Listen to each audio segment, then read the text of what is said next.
안녕하세요. 오늘 들려드릴 이야기는 평생 부모님을 모시며 살아온 한 여성의 충격적인 경험담입니다. 가족을 위해 자신의 모든 것을 희생해왔지만 예상치 못한 현실을 마주하게 되는 이야기예요. 구독과 좋아요는 다음 이야기를 이어가는 큰 힘이 됩니다. 지금부터 사연 시작하겠습니다. 김수진 씨, 올해 48살입니다. 그녀는 평생을 부모님과 함께 살며 집안의 기둥 역할을 해왔어요. 대학 졸업 후에도 좋은 직장 제안을 마다하고 집 근처에서 일하며 부모님을 모셨죠. 결혼 기회도 여러 번 있었지만 내가 없으면 어떻게 하니? 라는 부모님 말씀에 모든 걸 포기했습니다. 반면 오빠 김민호 씨는 대학 졸업과 함께 타지로 나가 취업하고 결혼까지 했어요. 부모님은 아들은 밖에서 자리 잡아야 한다며 오히려 격려해 주셨죠. 명절이나 특별한 날에만 잠깐 얼굴을 비추는 오빠와 달리 수지는 365일 부모님 곁을 지켰습니다. 시간이 흘러 부모님이 연로해지시면서 수진의 역할은 더욱 무거워졌어요. 아버지는 당뇨와 고혈압으로, 어머니는 관절염으로 고생하셨거든요. 수지는 매일 부모님 약을 챙기고 병원 갈 때마다 동행했어요. 회사에서 돌아오면 집안일부터 간병까지 모든 걸 혼자 감당했죠. 특히 어머니가 치매 진단을 받은 후로는 정말 힘들었어요. 밤에 돌아다니시거나 가족을 알아보지 못하는 일이 잦아졌거든요. 수지는 밤잠을 포기하고 어머니를 돌봤어요. 오빠는 간병인을 두자고 했지만 부모님이 싫어하셔서 결국 수진이 모든 걸 떠안았습니다.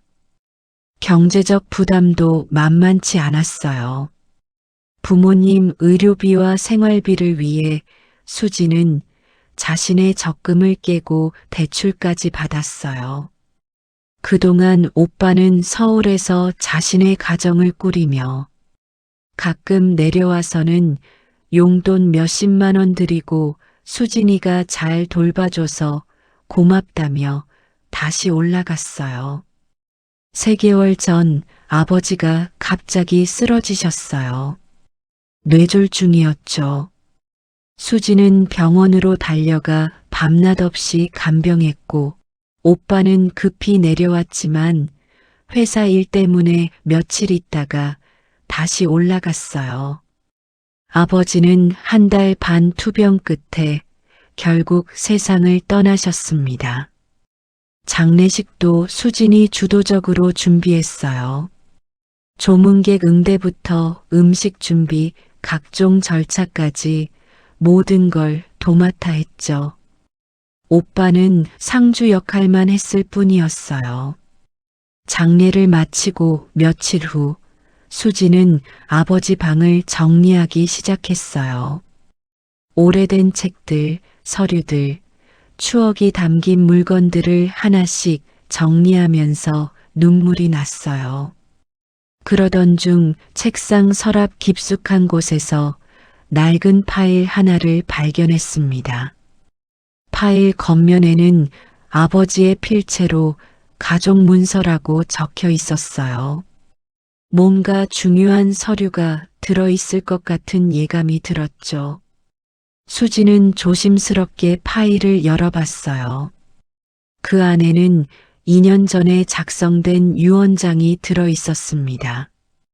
수지는 천천히 유언장을 읽어 내려갔어요. 처음에는 평범한 내용들이었어요. 가족에 대한 사랑, 마지막 당부 등.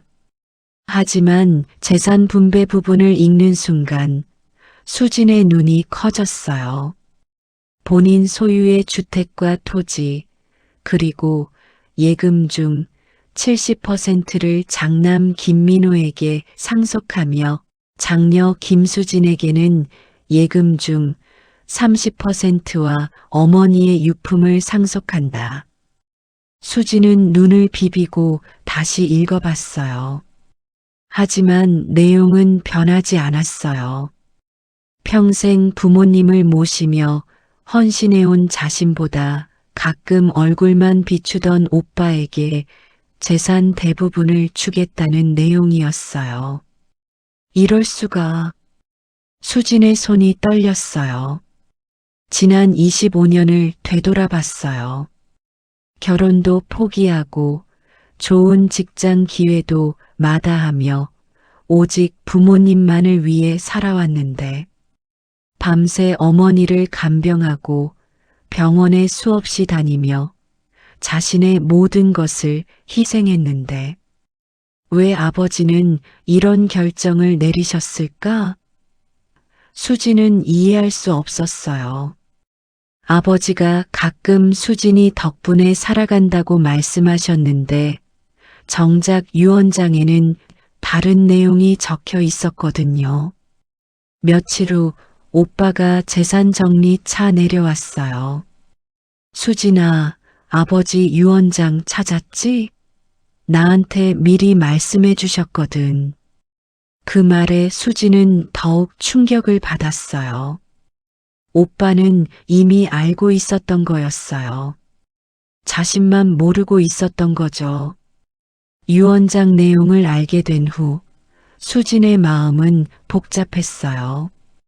처음에는 믿을 수 없었거든요. 평생 자신을 위해 살아오신 줄 알았던 부모님이 정작 마지막에는 자신보다 오빠를 선택하셨다는 사실이 받아들여지지 않았어요. 내가 뭘 잘못했을까?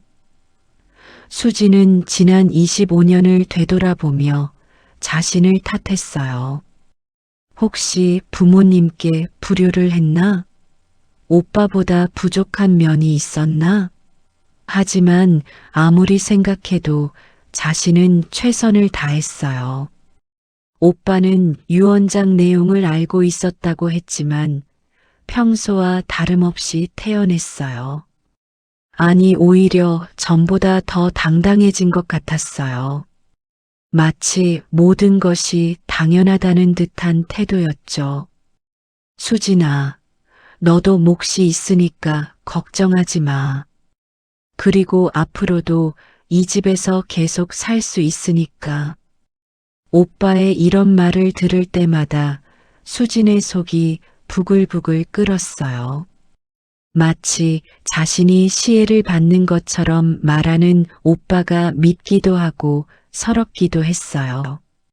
특히 친척들이 찾아왔을 때가 가장 힘들었어요. 모든 이가 오빠를 위주로 이야기했거든요. 민호가 이제 집안을 책임져야지. 민호야, 고생이 많겠다. 이런 식으로요. 정작 25년 동안 집안을 책임져 온 건 수진이었는데도 말이에요. 수진은 가족들 앞에서 아무 말도 하지 않았어요. 그럴 수도 없었거든요. 유산 때문에 가족끼리 싸운다는 말을 들을까봐 두려웠어요. 하지만 속으로는 분노가 쌓여갔어요. 오빠는 시간이 지날수록 점점 오만해졌어요. 집수리가 필요하다며 업체를 불러서 견적을 받더니 수진과 상의도 없이 공사를 진행하려고 했어요. 잠깐 오빠, 이런 건 나랑 상의해야 하는 거 아니야? 아, 그래. 근데 이제 내 집이잖아. 오빠의 말투에서 수지는 미묘한 변화를 느꼈어요. 예전에는 우리 집이라고 했는데 이제는 내 집이라고 하더라고요. 그 말 한마디가 수진의 마음을 더욱 아프게 했어요. 어머니 유품 정리를 할 때도 마찬가지였어요. 오빠는 갓 나가는 물건들부터 골라내더니 자기가 가져가겠다고 했어요. 유언장에는 분명 어머니의 유품이라고 되어 있었지만 정작 갓 나가는 건 오빠가 가져가겠다는 거였어요. 가장 힘들었던 건 어머니 제사 준비였어요. 오빠는 제사 준비에 대해 한마디도 꺼내지 않았어요. 오빠, 어머니 제사 준비는 어떻게 할 거야? 아, 그거 너가 준비해주면 되는 거 아니야? 원래 딸이 하는 거잖아. 그 순간 수지는 정말 화가 났어요. 제사는 자기가 대부분 가져가면서 제사 준비와 비용은 자신에게 떠넘기려는 오빠의 모습이 너무 이기적으로 보였거든요. 친구들을 만날 때도 힘들었어요. 다들 유산 많이 받았겠다며 농담조로 말하는데 수지는 어떻게 대답해야 할지 모르겠더라고요. 아, 그냥 적당히 받았어. 수지는 이렇게 대충 얼버무리곤 했어요. 밤에 혼자 있을 때가 가장 괴로웠어요. 부모님 사진을 보며 눈물을 흘리곤 했거든요. 아버지, 왜 이렇게 하셨어요? 제가 뭘 잘못했나요? 하지만 이미 돌아가신 아버지에게서 답을 들을 수는 없었어요. 특히 오빠가 수진이는 결혼도 안 했으니까 많이 필요하지 않을 거야 라고 말했을 때는 정말 화가 났어요. 자신이 결혼을 안 한 것도 부모님 때문이었는데 그걸 마치 자신의 선택인 것처럼 말하는 오빠가 원망스러웠어요. 수지는 깨달았어요. 이대로 계속 참고 살 수는 없다는 것을 말이에요. 자신의 25년 희생이 이렇게 무시당할 수는 없다고 생각했거든요. 더 이상은 못 참겠어. 뭔가 해야겠어. 수진의 마음속에서 작은 불씨가 타오르기 시작했어요. 수진은 더 이상 참을 수 없었어요. 25년간의 희생이 이렇게 무시당할 수는 없다고 생각했거든요. 하지만 감정적으로만 대응해서는 안 된다는 것도 알고 있었어요. 구체적인 증거가 필요했죠. 내가 부모님을 위해 한 모든 일들을 기록으로 남겨야겠어. 수지는 체계적으로 증거를 수집하기 시작했어요. 다행히 수지는 꼼꼼한 성격이라 모든 영수증과 진료 기록을 보관해뒀거든요. 먼저 병원 관련 기록들부터 찾아봤어요. 아버지 당뇨 관련 기록만 해도 엄청났어요. 25년간의 모든 병원 방문 기록이 있었어요. 놀랍게도 95% 이상이 수진이 동행한 기록이었어요. 오빠가 함께 간 것은 큰 수술 때 단 3번뿐이었거든요. 어머니 치매 관련 기록은 더욱 상세했어요. 수지는 어머니가 치매 진단을 받은 후부터 매일 일기를 써왔거든요. 어머니의 상태 변화, 복용 약물, 특이 증상까지 꼼꼼히 기록해뒀어요. 어머니가 나를 모르는 사람이라고 하심, 경찰에 신고하겠다고 소리 지르심, 이웃들 시선 의식되지만 참고 달래드림. 이런 기록들을 읽으며 수지는 자신도 놀랐어요. 그때는 당연한 일이라고 생각했는데 이렇게 정리해서 보니 정말 엄청난 일을 해왔더라고요. 경제적 기여도도 계산해 봤어요. 수지는 부모님 의료비와 생활비를 지원해 왔거든요. 통장 내역을 뒤져보니 구체적인 숫자가 나왔어요. 매달 부모님께 드린 생활비, 의료비 각종 건강식품 등 총 1억 6천만 원 정도를 부모님을 위해 사용한 것으로 나타났어요. 반면 오빠는 어떨까요? 명절이나 생신 때 용돈 등 총 2천만 원 정도 수진과 비교하면 8분의 1도 안 되는 금액이었어요. 수진은 이런 기록들을 체계적으로 정리했어요. 엑셀 파일로 만들어서 연도별, 항목별로 분류했죠. 보는 사람이 한눈에 알 수 있도록 그래프까지 만들었어요. 사진 자료도 정리했어요. 부모님과 함께 찍은 사진들, 병원에서 찍은 사진들, 가족 모임 사진들. 이 사진들을 보면 누가 더 부모님 곁에 있었는지 명확하게 알 수 있었어요. 특히 아버지 마지막 1년 동안의 사진들은 가슴이 아팠어요. 거의 모든 사진에 수진이 함께 있었거든요. 수진은 부모님이 남기신 편지들도 찾았어요. 어머니가 치매 초기에 쓰신 편지가 몇 통 있었는데 그 내용이 수진을 더욱 확신시켰어요. 수진아, 내가 없었다면 엄마는 어떻게 살았을까? 고맙다는 말도 부족하다. 간병 관련 서류들도 정리했어요. 어머니 치매가 심해진 후 잠시 도우미를 고용한 적이 있었는데 그때의 계약서와 비용 지출 내역도 있었어요. 월 200만 원씩 6개월간 1,200만 원을 혼자 부담했던 기록이었죠. 마지막으로 수지는 친척들의 증언도 받기로 했어요.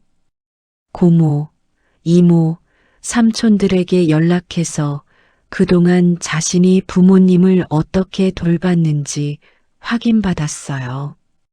수진아, 내가 얼마나 고생했는지 우리가 다 알고 있어. 친척들도 수진의 헌신을 인정해 주었어요. 이런 증언들까지 정리하니 수진의 주장을 뒷받침할 증거가 완성되었어요. 모든 자료를 정리하는데 일주일이 걸렸어요. 수진은 이 자료들을 보며 뿌듯함을 느꼈어요. 이제 누구든지 자신의 헌신을 부정할 수 없을 거라고 생각했거든요. 이제 정면으로 맞서볼 때가 됐어. 수진의 마음속에서는 결연한 의지가 타오르고 있었어요. 수진은 모든 증거를 정리한 후 본격적으로 행동에 나서기로 했어요. 가장 먼저 만날 사람은 친척들이었어요. 가족 내부의 문제를 해결하려면 어른들의 도움이 필요하다고 생각했거든요. 첫 번째로 찾아간 곳은 큰아버지 댁이었어요. 큰아버지, 말씀드릴 게 있어서 왔어요. 수지는 조심스럽게 말문을 열었어요. 그리고 유언장 내용과 자신이 정리한 자료들을 차근차근 보여드렸어요. 큰아버지는 처음에는 놀라셨어요. 이런, 내 아버지가 이렇게 해놨구나. 그러시더니 수진의 기록들을 자세히 살펴보셨어요. 수진아, 너 정말 고생 많이 했구나. 이런 걸 다 기록해뒀다니. 큰아버지, 저는 유산을 더 많이 가지려고 이러는 게 아니에요. 다만, 제가 한 일들이 인정받았으면 좋겠어요. 수진의 말에 큰아버지는 크게 고개를 끄덕이셨어요. 맞다, 맞아. 재산은 민호가 가져가면서 재산은 수진이가 지내라고 하면 그게 말이 되나? 다음으로 만난 분은 고모였어요. 고모는 수진의 이야기를 들으시더니 화를 내셨어요. 이런 말도 안 되는 일이 어디 있어? 내가 얼마나 고생했는데. 이모들도 마찬가지였어요. 모두들 수진의 헌신을 알고 있었고 오빠의 태도에 대해서는 못마땅해하고 계셨어요. 친척들의 지지를 받으며 수진은 더욱 확신을 갖게 되었어요. 이제 오빠와 직접 대면할 때가 온 거죠.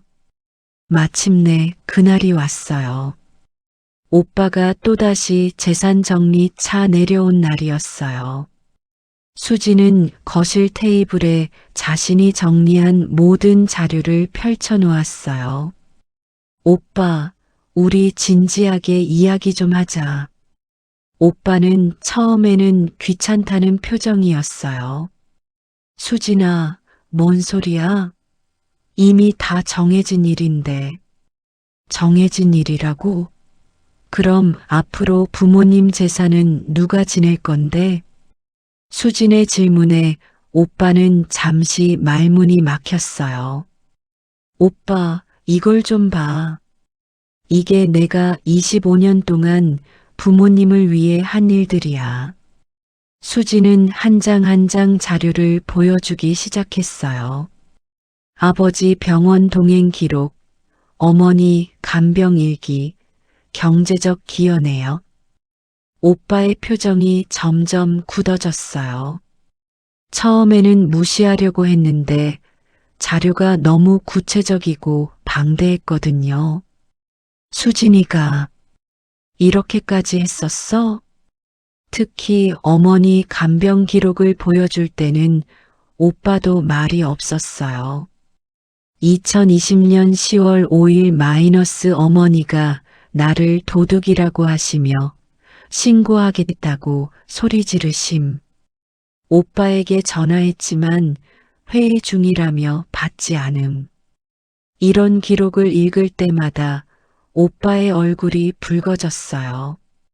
자신이 그때 얼마나 무책임했는지 깨닫게 된 거죠. 그리고 이건 경제적 기여도야.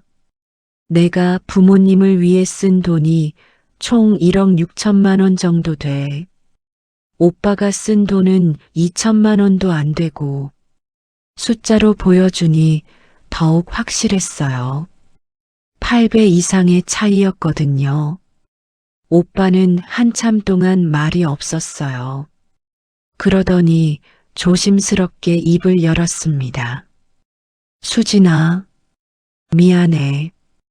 그동안 너무 무관심했나 봐. 미안하다고 해서 끝날 일이야? 앞으로가 문제라고. 수지는 감정적으로 대하지 않으려고 노력했어요. 오빠, 내가 원하는 건 단순해. 공평한 분배야. 유산도 공평하게, 책임도 공평하게. 그럼 어떻게 하면 될까? 오빠가 처음으로 진지한 자세를 보였어요. 수진의 자료들을 보고 나서야 상황의 심각성을 깨달은 거죠. 유 원장은 법적으로 문제가 있어. 유류분 청구권도 있고 집과 토지는 반반씩 나누고 앞으로의 책임도 반반씩 지자. 수진의 제안은 합리적이었어요. 그리고 부모님 제사와 묘지 관리도 번갈아 가면서 하자. 비용도 반반씩 부담하고. 오빠는 한참을 고민했어요. 그러더니 한숨을 쉬며 말했습니다. 알겠어, 수진아. 내 말이 맞아. 그동안 내가 너무 무책임했어. 수진은 그날 밤 오랜만에 편안한 잠을 잤어요. 그동안 억눌러왔던 감정들이 해소되고 정의가 실현되는 느낌이었거든요. 그날 이후 수진과 오빠 사이에는 긴장감이 감돌았어요. 하지만 수진은 안도했어요. 이제 자신의 노력과 부모님을 돌본 시간을 당당히 밝힐 수 있다는 사실이 마음속 깊은 위안을 주었거든요. 며칠이 지나면서 수지는 새로운 변화를 느꼈어요. 그동안 가슴속에 쌓여있던 억울함과 분노가 서서히 해소되기 시작했거든요. 25년간 참고 살았던 시간들이 헛되지 않았다는 확신이 들었어요. 오빠도 조금씩 달라지고 있었어요. 처음에는 당황스러워했지만 수진이 보여준 구체적인 증거들을 보고 나서는 자신의 잘못을 인정하기 시작했어요. 수진아, 정말 몰랐어.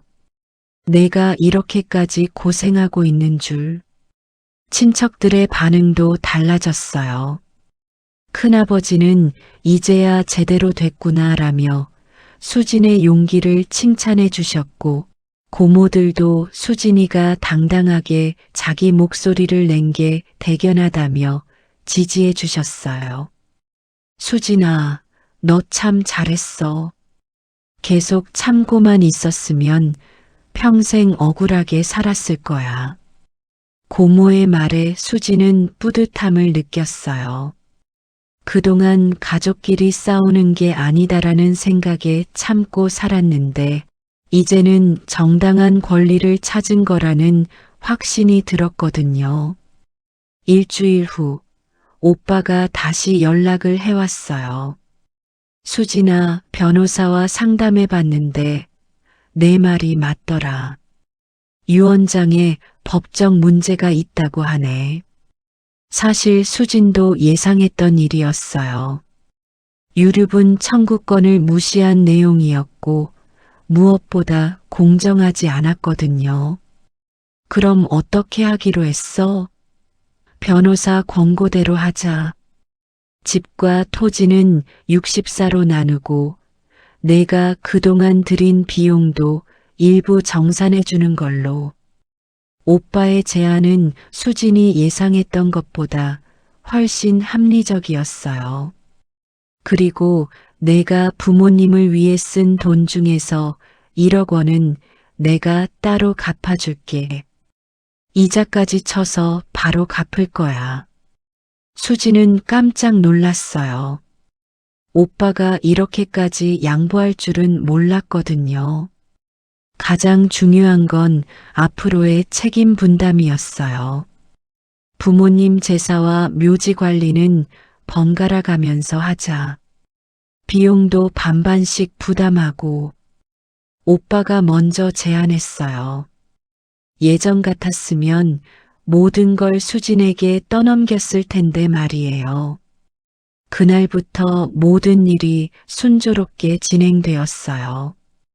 변호사를 통해 정식으로 재산 분할 합의서를 작성했고 앞으로의 제사와 묘지 관리에 대해서도 구체적으로 정했어요. 가장 좋았던 건 친척들의 반응이었어요. 모든 분들이 이제야 공정해졌다며 만족해 하셨어요. 특히 큰아버지는 수진이가 당당하게 자기 권리를 찾은 게 보기 좋다며 칭찬해 주셨어요. 오빠의 태도도 완전히 달라졌어요. 예전처럼 당연하다는 듯한 오만함은 사라지고 수진에게 진심으로 고마움을 표현하기 시작했어요. 수진아, 그동안 정말 고생 많았어. 나도 이제부터는 책임감을 갖고 살게. 어머니 기일이 다가왔을 때는 오빠가 먼저 연락을 해왔어요. 이번 기일은 내가 준비할게. 내가 그동안 다 했으니까. 수진은 깜짝 놀랐어요. 예전 같았으면 수진이 모든 걸 준비하고 오빠는 와서 절만 하고 갔을 텐데 말이에요. 기일 당일 오빠가 정성스럽게 준비한 제사상을 보며 수진은 뭉클했어요. 조금 서툴긴 했지만 오빠가 진심으로 노력하는 모습이 느껴졌거든요. 어머니, 늦었지만 이제부터는 민호도 제대로 챙기겠습니다. 제사를 지내며 오빠가 한 말에 수지는 눈물이 났어요. 25년 만에 처음으로 오빠가 진짜 아들 역할을 하는 모습을 본 거였거든요. 제사가 끝난 후 친척들이 모여서 이야기를 나눴어요. 그때 큰아버지가 의미 있는 말씀을 해주셨어요. 이번 일로 우리 가족이 더 단단해진 것 같구나. 수진이도 자기 목소리를 내는 법을 배웠고, 민호도 책임감을 갖게 됐고, 정말 그랬어요. 이 일을 겪으면서 수지는 자신감을 얻었고, 오빠는 책임감을 갖게 됐어요. 겉으로는 갈등처럼 보였지만, 결과적으로는 가족이 더 건강해진 거였어요. 몇 달 후, 수지는 새로운 도전을 시작했어요. 그동안 부모님 돌봄 때문에 포기했던 꿈들을 다시 찾기 시작한 거죠. 재산 정리로 받은 돈으로 작은 카페를 열기로 했어요. 카페 준비를 하면서 수지는 새로운 활력을 느꼈어요. 그동안 부모님만을 위해 살았는데 이제는 자신을 위한 시간을 갖게 된 거였거든요. 오빠도 적극적으로 도와줬어요. 카페 오픈 날 많은 친척들과 친구들이 축하해 주러 왔어요. 그 중에서도 오빠가 보내준 축하 화환을 보며 수지는 뭉클했어요. 수진이의 새 출발을 응원합니다. 수지는 스스로 다짐했어요. 부모님이 남긴 삶과 사랑을 제대로 지켜낼 거야. 부모님을 위해 살아온 세월이 이제 세상 앞에서 존중받을 순간이 다가왔거든요. 카페 첫날, 수지는 부모님 사진 앞에서 조용히 말했어요. 아버지, 어머니, 이제 정말 새로운 시작이에요. 제가 당당하게 제 인생을 살아갈게요. 25년간의 희생이 헛되지 않았다는 확신과 함께 수진의 새로운 인생이 시작되었습니다. 오늘 이야기 어떠셨나요? 혹시 끝까지 함께 해주신 분이 계시다면 잘 들었다고 댓글 하나만 남겨주세요. 여러분에게도 따뜻하고 빛나는 날들이 찾아올 거예요.